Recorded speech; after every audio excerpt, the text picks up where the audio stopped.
I'll look up the old actors and see what their careers were like. And everybody had struggles. Everybody. We're all human. And that's what makes theme parks and movies so magical, is that it's a shared experience. We learn about what it's like to be human. That is Imagineer Tim Landry, and you're listening to the Tomorrow Society podcast.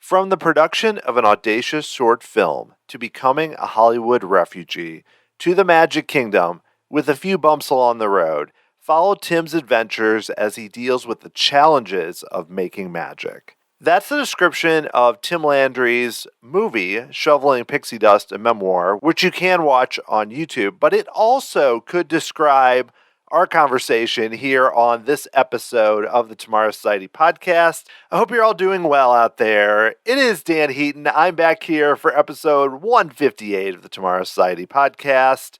I am excited to bring you this conversation that I had with Tim Landry.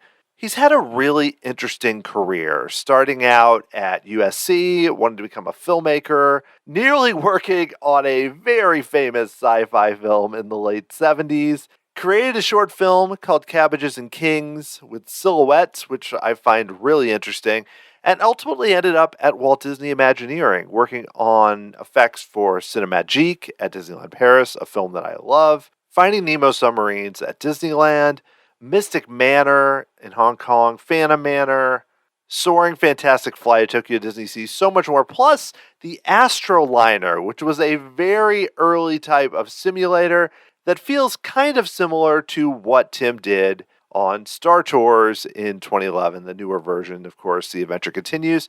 That's just a small sample of the different attractions that Tim worked on for Imagineering. He's also worked on a lot of films, more than I could possibly list right here. And what I also appreciate too is that Tim was honest about some of the challenges, some of the ups and downs. That comes across in his movie and also comes across when we talk here, where he had some great highs and got a chance to work for Disney. But not everything is super rosy. Sometimes it's just a job, and that's okay. But it was really great to talk to Tim, and I hope that you enjoy this interview. And if you do, I would highly recommend you check out Tim's film on YouTube, Shoveling Pixie Dust, because it expands on a lot of what we talk about here in this interview. So let's get right to it. Here is Tim Landry.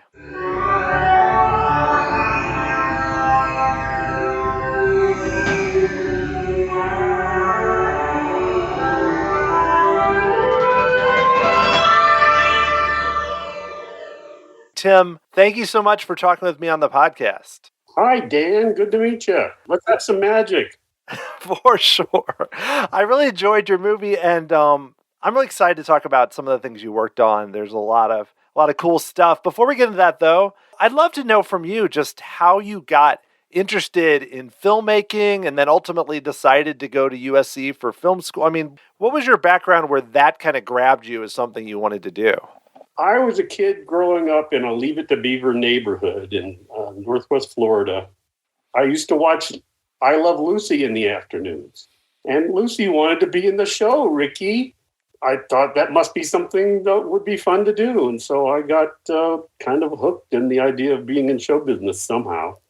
You ultimately ended up getting to USC. And I know that you had a chance to do visual effects for a film that ended up being rather large with Industrial Light and Magic. I'd love to know a little bit about that experience and ultimately not end up doing it. Yeah, I tell the story in my little film. My animation professor got a call from some guys in the Valley that were doing the science fiction movie, and they needed some help with visual effects, and it was an opportunity, so I thought I'd go out there and talk to them.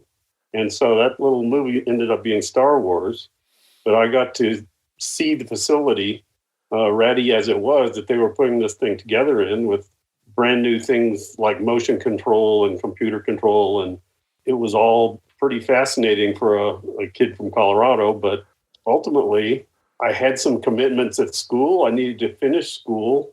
And I knew that if I went to work for them, I would ultimately just be a technician. I would never get to do anything really creative, especially being a student and getting the bottom rung of the ladder. And I saw at that time that I probably had a better career path by trying to make my own films through film school. And that was the path I chose. And you can laugh at me if you want. I would not. It makes a lot of sense logically. Well, you ended up working on some short films at that time, and I'd love to know a little bit about what that ended up being and just your experience working on those kind of as you were learning how to make films. Well, it kind of goes back to my baby sister was born in 1967. That motivated my dad to buy a Super 8 movie camera. Well, he didn't get to use that movie camera very much because I grabbed it and started making movies all over the place. And as I got a little older and better at it, I made more complete efforts and submitted them to some local film festivals and whatnot and started winning some prizes. And I said, wow, this is a high. I got to keep doing this. I got into this habit. It's a tough habit to break, being the creative high of doing something and seeing the work of your hands and entertaining people. It was always something that always fascinated me. Yeah, well, one of the short film you worked on, Cabbages and Kings, which I'm familiar with the silhouette film, The Adventures of Prince Ahmed, which is Lottie Renninger, and it feels like it's in that style. And I know it was really a labor of love for you to put together and work on. How did that come together? What interested you about that style? Partially technical desperation, trying to make the best film possible with the greatest production value, apparent production value, and still be able to tell a good, solid story. We should explain for those of us who don't understand who Lottie Reiniger was. She actually made the first feature-length motion picture, animated motion picture. It was not Snow White and the Seven Dwarfs. It was The Adventures of Prince Ahmed, and I forgot what the year was. It was something like 1919. It greatly preceded Snow White. And her work was delightful. It was so delicate, and it had a good sense of place and technique. And she worked in coordination with her husband, who did a lot of very strange visual effects to add to her frame-by-frame manipulation of these cutout silhouette puppets. Very fascinating stuff. So somehow that was an inspiration of how to get a good-looking picture, even though I wanted to use live actors. I had this idea of, well, maybe we can use live actors and shoot them against a white screen. Now, remember, this was back in the analog film days. There was no such thing as digital compositing. Today, you could make my little movie, Cabbages and Kings, in your living room with almost no problem. But back then, we needed a crew and cameras and lights and the whole nine yards. So the idea was to shoot some live actors as silhouettes. And as a silhouette in film, it was much easier to composite with a background, in our case, painted backgrounds, sometimes with animated characters. How challenging did that end up being to do that? Watching it in your film, I thought it looks amazing, but did it end up being more difficult even than you thought? Yes, certainly we ran into things that we didn't expect to run into. It's one of those things that was painful enough that you put it back in your subconscious. As I got into this thing and decided I wanted to do a making of this film that was 45 years ago, I started going through the materials that I had. One of the things was an article that we managed to get published in the American Cinematographer, and that went through all the technical issues of where we started and where we ended up and all the struggles in between. And my goodness, we were nuts. Well, I think it's amazing what you were doing there. And another project around that time that I'm really interested in, especially given kind of your possible connection to Star Wars and everything, was this Astroliner simulator that you worked on, which reminds me a lot of kind of an early version of Star Tours. And again, kind of that seems like you were ahead of the curve a bit. I'm not going to take any credit for the concept because that came to me. Mm-hmm.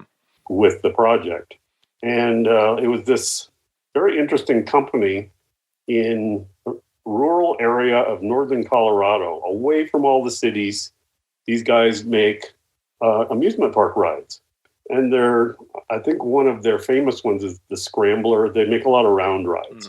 They came up with this concept of a motion simulator. I don't think that term even came around at that time. This was 1977. They made something called the Astroliner, which many of your listeners may have experienced because they were all over the place, I think especially in Europe. And it consisted of essentially a drum with a nose cone on it to make it look like a missile. And you entered through the side, and it had bench seats in it, no seat belts or anything. And you sat there and you watched the screen on which was projected an adventure. In the first incarnation of it, it was a Super 8 projector putting the image up there. As you can imagine, it looked pretty terrible, but it was what it was. It was my opportunity to work with some real equipment and real basic tools to learn my craft. Well, I mean, when you were growing up around that time, were you that interested in theme parks, amusement parks, that side of it? Did you have much history with Disneyland or anything like that at the time? My folks did take us to Disneyland in 1962. It was my first experience. I think I was 7 years old. Obviously, it made an impact. You flash forward to a time when I was working for DreamQuest. I really wanted to make films, big budget films. And the opportunity came through to work on these theme park projects. And I really wanted to decline. But ultimately, they ended up being some of my favorite projects that I've ever worked on. Yeah, so when you were working for DreamQuest at that time, I mean, what were what was like a memorable theme park project that really you enjoyed doing that you didn't expect to like so much?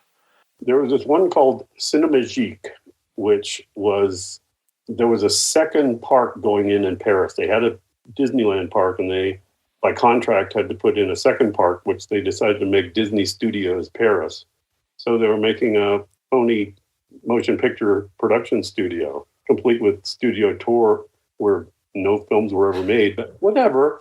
One of the projects was this big theater that looked like a soundstage that had a 70 millimeter presentation on it that was synchronized with not only live actors who worked against the film and in theater special effects such as smoke puffs and strobes and all those things.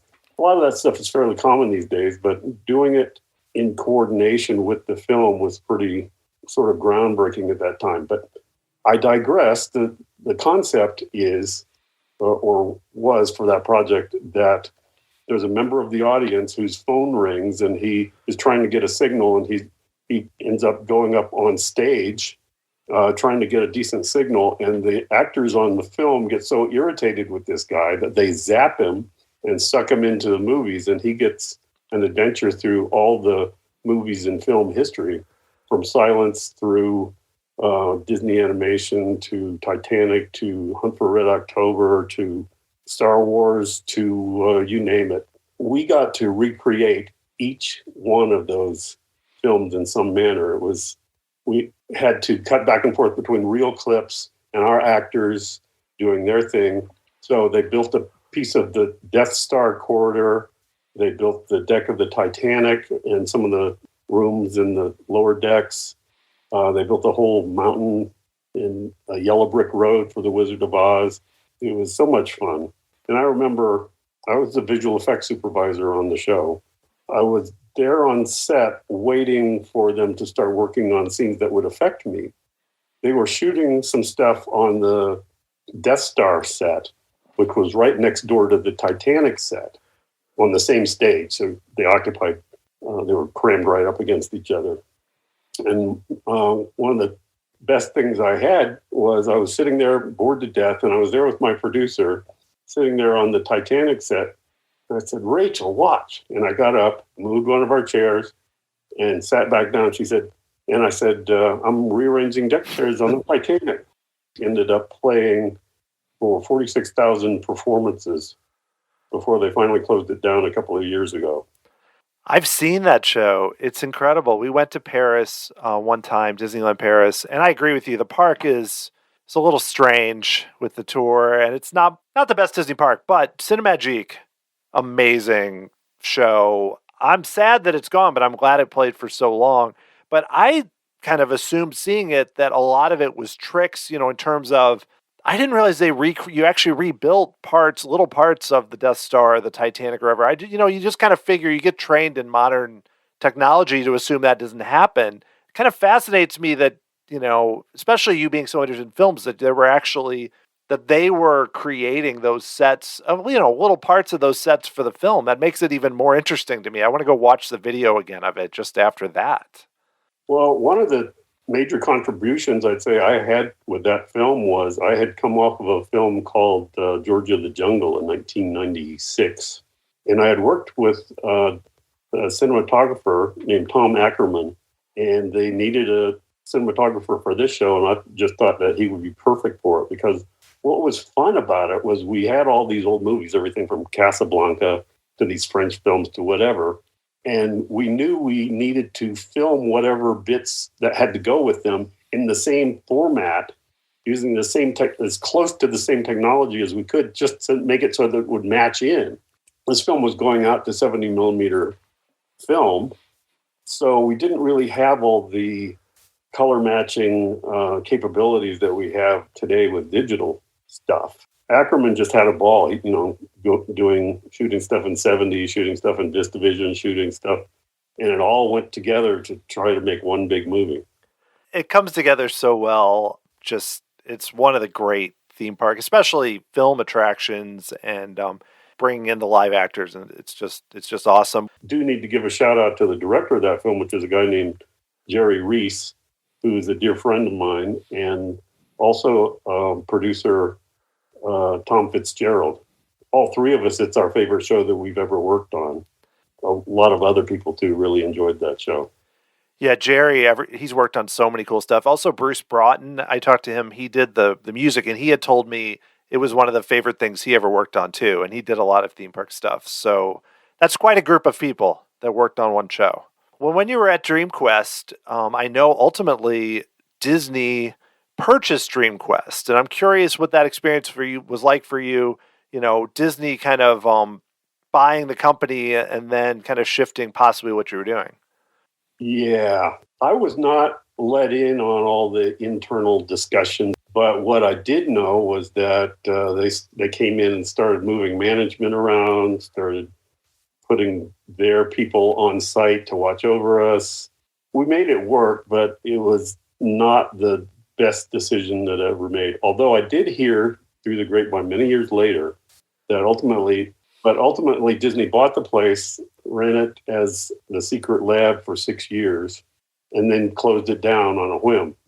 And Dick Cook, who was the head of motion picture production at the Disney Studios at the time, later confided to one of my bosses at WDI that closing down DreamQuest was one of the biggest mistakes they ever made. So we all knew it at the time, and finally the big guy accepted that. And they really wanted to buy ILM, but we were kind of second choice.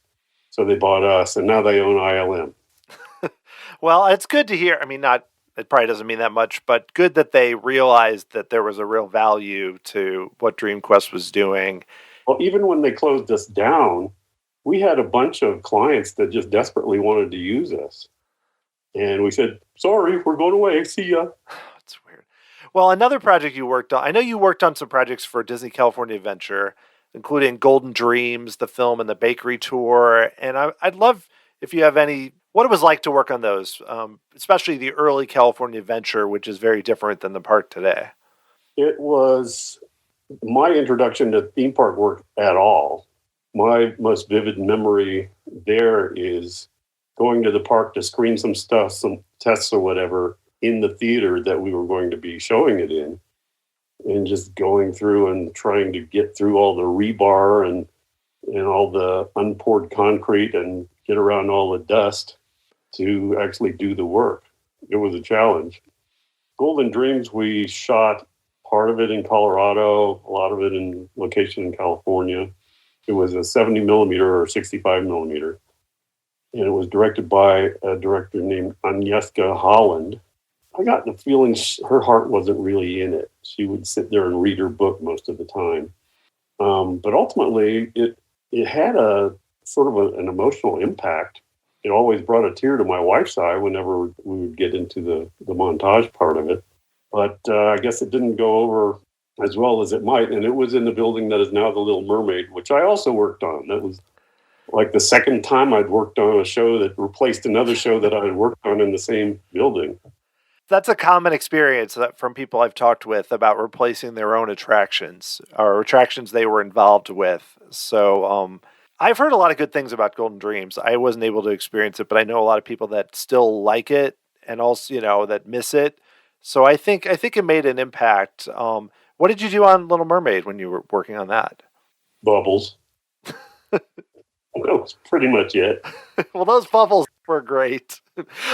Well, just, I know that we mentioned that Dream Quest was ultimately closed by Disney, but you eventually ended up getting back and doing work for WDI, a lot of work on Finding Nemo on the submarines in 2005. So for you, kind of after having that first experience, and what was it like to go back and work on Finding Nemo when they were changing up kind of the classic old submarine ride? Well, like any Disney fan, I was excited that they were actually going to get the thing back up and running because they had closed it down for a long time. And I know the maintenance guys wanted to get rid of it. I'm sure the bean counters wanted to get rid of it. It's an expensive and difficult show to create and to maintain. The new upgrade was pretty pricey to begin with because it was a transition from a show that was completely underwater. All of the animatronics and things were underwater before. They decided to close off a lot of those boxes in the show building and just put these humongous plastic big windows so that we're looking through 3 feet of water out of our submarine window and looking through it into a dry box that has projection equipment and sets and things to complete the illusion. And it's a really compelling illusion because you've got real bubbles going by in front of your face and you're seeing Nemo and his friends swim around out there. It's fun.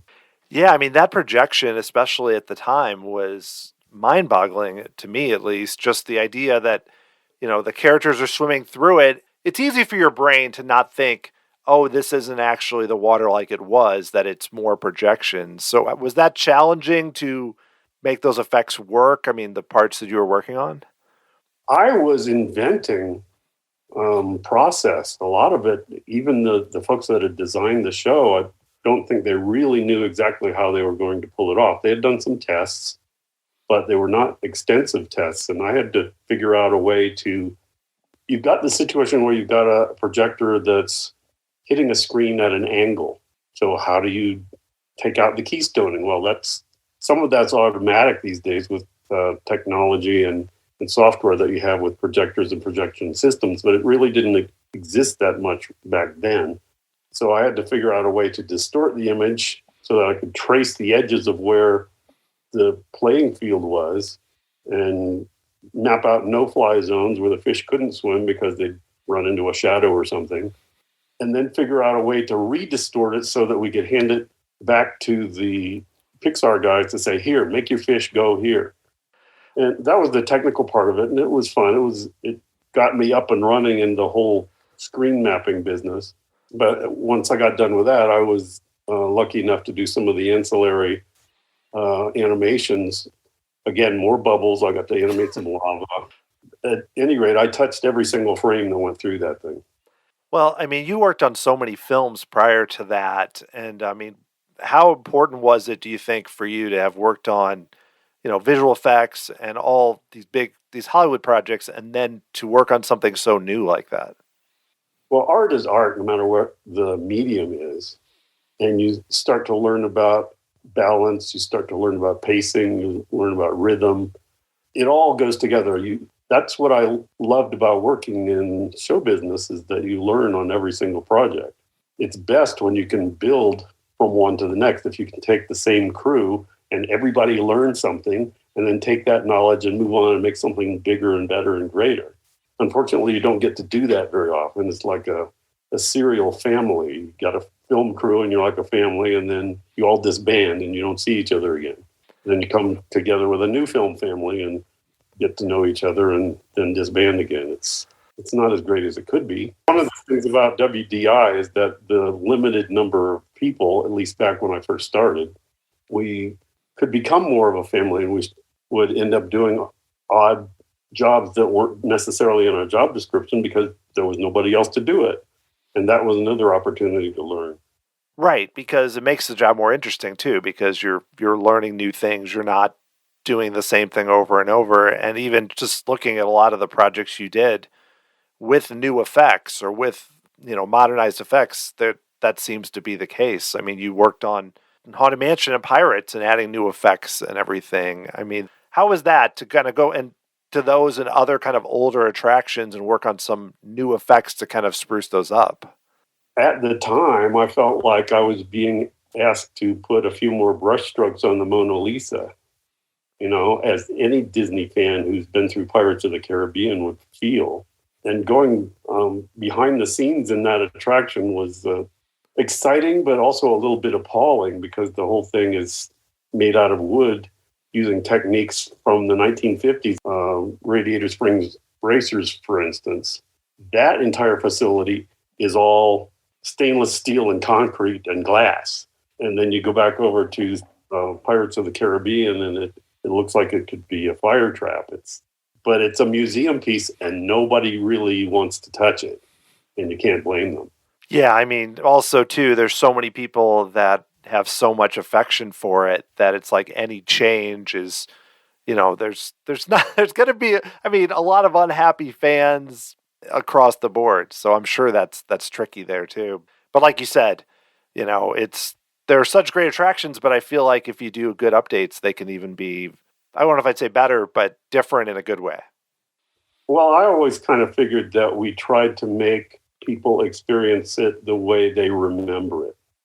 Just moving things from 16 millimeter film projections into a digital projection makes such a huge difference in the quality that you can easily justify it, both artistically, financially, the whole nine yards. So it's kind of a win-win in a lot of those upgrades. It's like our brains kind of sometimes forget. I think that's the case sometimes with, I love old Epcot attractions. I think my brain probably fills in the technology more than I realize as far as like how things looked and stuff. Like if I went back to how they were in the 80s, they might not be exactly as I remember if they weren't updated in some way. Yep. And you worked on a bunch of Epcot attractions. I don't know how much, but you worked on Spaceship Earth and then Frozen and Grand Fiesta Tour. I mean, just overall, did anything really stand out from doing all of those that was kind of a good experience or something you enjoyed? The thing I like best about Epcot is the parking. You can drive around any one of the attractions and just park right there. You don't have to park a million miles away and get a tram or something. That's the best part of Epcot. One of the last ones I worked on there was the Ratatouille attraction. I don't even know if that's open. Is that open? It opened, but just in October. I haven't even experienced it yet, so it's only been open for a few months. And I had marginally touched the version in Paris, and it was months before I even got to see that one, and I was not all that impressed. The image was dim and out of sync, and one eye was wrong in some places. It was not a thrilling attraction for me. But when we walked away from the one in Epcot, it was using the very same bits of animation that were installed in Paris. It now looks the way it should look in Florida, and I was very proud of it when we finished it. That's great to hear. I haven't been, because I went to Paris before the one opened, so I haven't been on either version. But I'm glad. I figured they were very similar, but I'm glad to hear the technology is even, up to where it looks better, because when screens are driving the attraction so much, you need them to be like top notch for sure. They're pretty much identical in terms of their layout and in terms of their art direction and whatnot. But the imagery, the stuff that's the star of the show, is a lot cleaner now. Cool. Well, we talked earlier about the Astroliner too, and I know you ultimately worked on the newer version of Star Tours, which opened in 2011. And I thought that was interesting, kind of the connection to something much different. But how was it to work on the updates to Star Tours? It was a thrill. Get to touch it because it's such a cool show to begin with. I was mostly peripheral on that, but I did get to supervise the creation of new animatics that basically laid out all of the new modules. And then those got handed over to ILM, and then they took our Maya files and just built it up and put the polish on it. So that was a thrill. As long as we're moving back to the future, so to speak. Yeah, I'm jumping around a little bit. That's okay. I have another Astroliner story. Oh, yeah, go ahead. About 4 years ago. Well, actually, I have to go back. A nephew of mine referred me to a YouTube of the movie of the original Astroliner that somebody had put up on YouTube and claimed that they did it. That kind of irritated me. So I made a post on this YouTube saying, no, this was not done by this person. I did that. I have all the models. I have all the artwork. I can prove it. Okay, flash forward several years. The phone rings. I'm sitting in my place in Burbank, and it's this guy in, I think, Hungary with a heavy accent. And I'm going, okay, what kind of a scam is this? And it's, is this Tim Landry? Yeah. You worked on Astroliner? Yeah. How can I help you? Well, it turns out this guy worked for another guy who's some sort of collector of amusement park stuff and video games and whatever. And he had managed to purchase an old Astroliner and was restoring it and had no way of getting the movie to go in it. And they apparently went online and found this YouTube post and somehow traced that to me and got my phone number. How, I don't know. They wanted me to get the film for them so that they could restore this attraction the way it was. And I was, the first thing I did was I said, I don't really own the copyright to that. You need to contact the manufacturer. Well, they tried that and kind of got nowhere. I'm not sure what's going on with that company anyway. So I said, look, okay, I'll get it to you, but you never knew me. We never had this conversation. So I got them an up and running Astroliner after 40 years. It's still pretty cool that people are that interested in, I mean, it doesn't surprise me knowing just, while I'm doing a podcast talking about older things, but just knowing how people are, but that they recreated it. That's like the next step beyond what a lot of people are doing, and shows the impact of what you were working on. Yeah, I'm glad that they remembered it finally. I'm glad they remembered it at all. There were several iterations of the Astroliner too, some good, some bad. Most of them pretty cheesy. Jumping back ahead a little bit, I want to make sure you worked on some, speaking of technology, some very cool attractions that have opened fairly recently, including Mystic Manor, which I have not experienced, have not been to Hong Kong, but I know, the visuals on that are really something, and it's just a cool attraction from everything I've seen. So I'd love to hear a little bit about, what it was like to work on that, at least from your experience. Well, it's interesting. It's been interesting in my career that there have been several shows where I get involved as an assignment. The boss says, go work on this one. And I get in, ankle deep, and it doesn't seem very together. Like, this thing is going nowhere. It's going to be a disaster. I don't know what's going to happen with this. And that was kind of my initial reaction to Mystic Manor. But the nice thing and the best thing about that and others that were more successful is that I'd get in there on the team and give them my input, and they would actually listen to me. What? They listened to me? Are you kidding me? Like, for instance, they had the whole exploding wall, which is the big effect at the end. And they had a technique mapped out to do that absolutely would never work ever in the real physical universe. So I pretty much had to puzzle over it myself and suggest a way to do it. And they ended up using my way, thank goodness. But that was another one that was, you remember Cinemagique? Well, this one also was directed by, actually augmented by Jerry Reese, my very imaginative friend who directed The Brave Little Toaster, among other things. Mystic Manor was a lot of fun. It was my first approach to doing 20 projectors in a scene. We basically mapped them all manually, except for one screen where we had to put 4 projectors blended on this kind of weird curved screen, and we tried to map that manually. And we had to bring in the big guns and get that done with an automated system. But it was fun. I'm very proud of that work, and it's still running.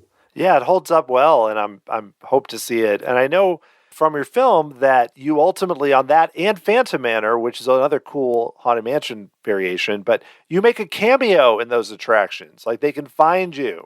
Where can they find you on those attractions? Or, if you're willing to give that away.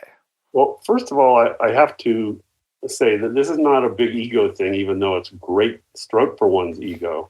Typically, in theme parks, nobody gets credit. Unlike movies where a lot of people get credit, as you see with the hundreds of people scrolling names at the end of any given film. You don't get that on theme parks, so you get your credit in wherever you can get it. But many of the ones where you can see my face or name somewhere in a theme park were not initiated by me. People just liked me and said, here, I'm going to do this for you. So I was very proud of that.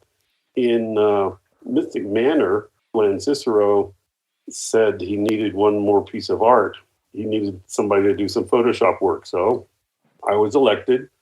And this work of art, this piece of art was a depiction of the, quote, opening day of this mansion that supposedly opened in 1916.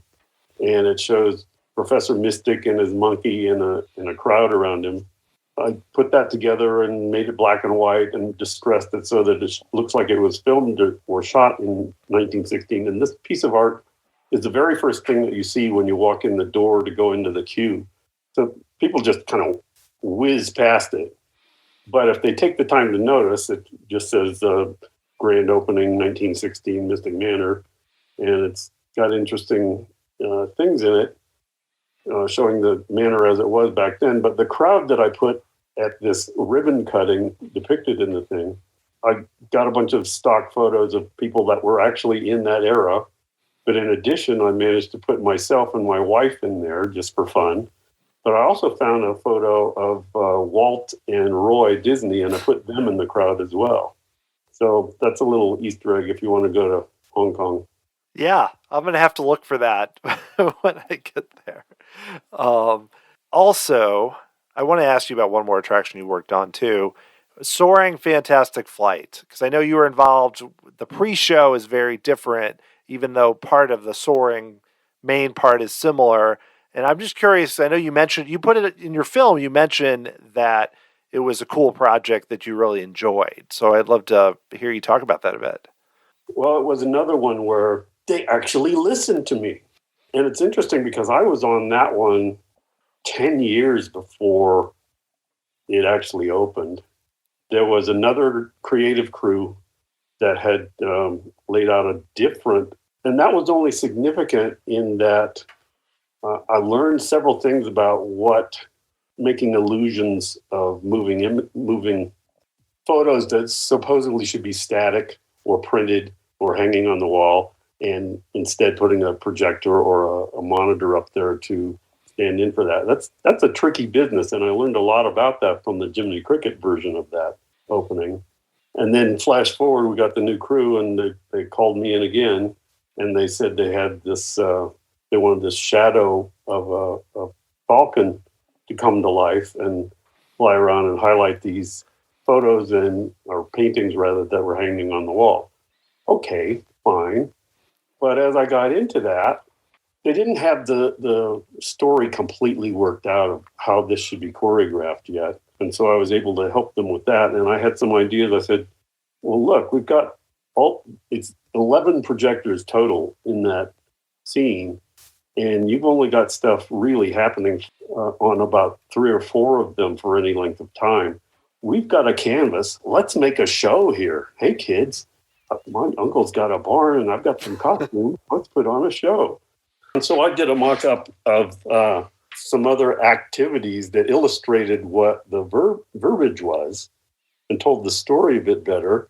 And that went over well, and the people that were in charge enjoyed it. And so it sort of evolved and got better and better from that point on. And that's what's exciting, is when you start to see magic take place from something that really wasn't working to begin with. Yeah, and there's a lot of examples like that from your career. Well, just we've talked about a lot of attractions you worked on, and I'd love to know for you, maybe one we haven't talked about or even just mentioned, what is like a rewarding project, or it could be film or theme park that you just really enjoyed doing that maybe we haven't talked about. Well, one of my favorite Disney films was Alice in Wonderland, and I got the opportunity to be involved in the upgrades for several of the C-ticket attractions in Fantasyland and Disneyland, California. Alice in Wonderland was my favorite. I don't know why. I mean, we had our struggles, but the show looks an awful lot better than it did when we started. It was, Alice was sort of the redheaded stepchild of the C-ticket attractions, and she got spruced up enough that she's really good to look at now. Yeah, I mean, working on those dark rides, a lot of them got a lot of upgrades in the '80s for the updated Fantasyland, but still, that's a long time. I mean, you mentioned going into Pirates and having it seem that way. Was there kind of similar going into those and kind of seeing what you had to work with? Luckily, I didn't have to experience what it was really like when the crew first turned the lights on and went in and started cleaning out those things. Apparently, they were disgusting because of activities that some of our guests do.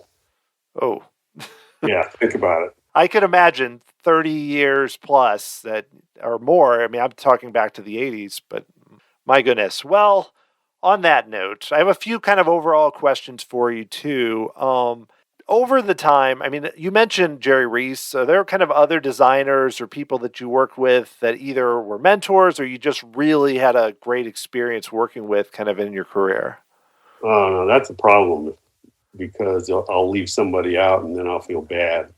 The guy that hired me there was Ken Horry, who ran the media department, or the visual effects department. They kept changing names. I don't even know what we were anymore. Tom Fitzgerald is a very inspirational guy. Larry Nicolai, I worked with him on a lot of the dark rides. Joe Lancicero, worked with him on not only Mystic Manor, but on the Disney Dream, the cruise ship. He was inspirational. Just a lot of really brilliant people. Ethan Reed isn't a bad guy to know either. You had him on. Yeah, actually, I had Ethan and Joe together. You're naming great people. Larry Nicolai too, I talked with. So I all those people are great. Have done so many great things. They have, and they're inspirational. So for you, I mean, just based on your experience, a lot of people right now are kind of, they want to get into the industry, whether it's films, theme parks, something related. Is there advice that you would give someone aspiring to, whether it's Imagineering or something else, to kind of get started, or things that they should know or focus on? I can only address that as far as WDI, the WDI that was in place before COVID. That place doesn't exist anymore. Many, many, many good Imagineers are no longer with the company, and the management has changed. So the way you get in has got to be different. But having said that, I have to say that the way you're likely to get in is to be good at something. Anything from drawing, painting, computer programming, sculpting, you name it, there's bound to be a place for you, because there's a lot of product that needs to be made. I think that's good advice. I mean, to specialize in a way, and like you said, yeah. I mean, it's the industry on the whole is so different, and we're probably just learning now how different it's going to be going forward, just given everything. So it's a good reminder. But I want to make sure and mention too, though, speaking of just your experience, is your film. I mean, like I mentioned, I really enjoyed it. People should check it out. But what got you interested in documenting your life in a film and taking the time to kind of go back through what you worked on and kind of your career? Well, that was a project that kind of got out of control. It started with, I'm sitting at home during lockdown, I decided to just occupy myself. I was restoring old family photos. And then I come across these photos from this old student film of mine. Then I realized I actually had the materials. I could restore the film itself. And I made this, took this bad 16 millimeter transfer and spruced it up and made it look great, or at least greater. And then I got all that together and I started to think, well, gee, wouldn't it? I've got the behind the scenes photos, I've got the film. Why not make a making of Cabbages and Kings, my old student film that I made so many years ago? Then I got that going. I realized I had all this material. There was a story to be told. And what's more, I don't know about you, but I can't think of anybody else who's ever made a memoir as a film instead of a book. My career was a pretty visual career, and there's enough documentation of it to make, I hoped a visual film. At any rate, I wanted my family to have something to remember me by when I'm gone. And so I decided to just do that. I realized that I could do it here in my office in this very seat and at very low cost. It seems to resonate with people more than I expected that it would. It seems to be greater than the sum of its parts, because I think a lot of people see themselves in the story of this crazy kid from Colorado who wants to be in showbiz, Ricky. So much success so far. I just finished it last month, but I'm entering it in film festivals, and a couple of them have picked it up. There's the Santa Fe Film Festival is going to be showing it, and another one in the UK is picking it up as well so far. Well, that's awesome. I think, too, you mentioned it, that you going through kind of your ups and downs, I think a lot of people connect with that. Like that amazing attractions, great films, but also the challenges in between, which we don't hear about as much. I think is great that you spotlight some of that. Yeah, as I told my story, I'm starting to be a little bit more observant, even as I watch movies at night on Netflix or whatever, usually old movies, so maybe not Netflix. I'll look up the old actors and see what their careers were like. And everybody had struggles. Everybody. We're all human. And that's what makes theme parks and movies so magical, is that it's a shared experience. We learn about what it's like to be human. No, I think that's a great place to end. And you mentioned that it's going to be showing at some film festivals, which is awesome. I'm curious if people want to check it out or learn more about what you're doing. Is there like one place to go or anywhere to follow that they should do that? I have a YouTube channel, although it's kind of informal. I wouldn't necessarily recommend people go looking for that channel, but I would say just do a Google search for Shoveling Pixie Dust, a memoir, and it should take you to it. Well, awesome. Tim, this has been great. I really enjoyed talking with you, and hope the film does excellent, because it's a great story. Well, thank you. I had fun making it. I had fun living it.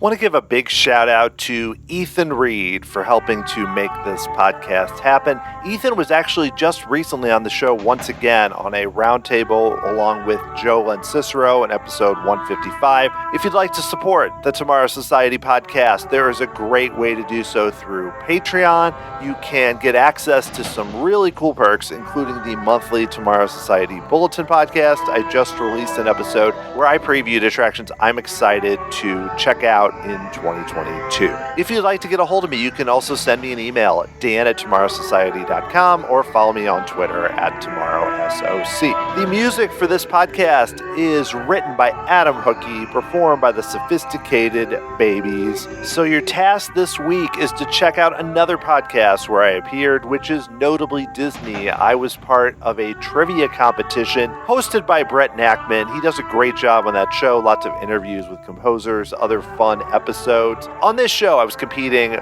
with two other guests to test our knowledge of Disney's films and theme parks, other areas. I did great on some, not so good on others, but I think you'll enjoy it. Go to tomorrowsociety.com/notably-disney to check out that episode. Be safe out there. I know it is a crazy time. Take care of yourself. I hope you're all doing well, and we'll find a way to get through all of it. Thanks so much for listening to this podcast. I really appreciate it, and I will talk to you again next time.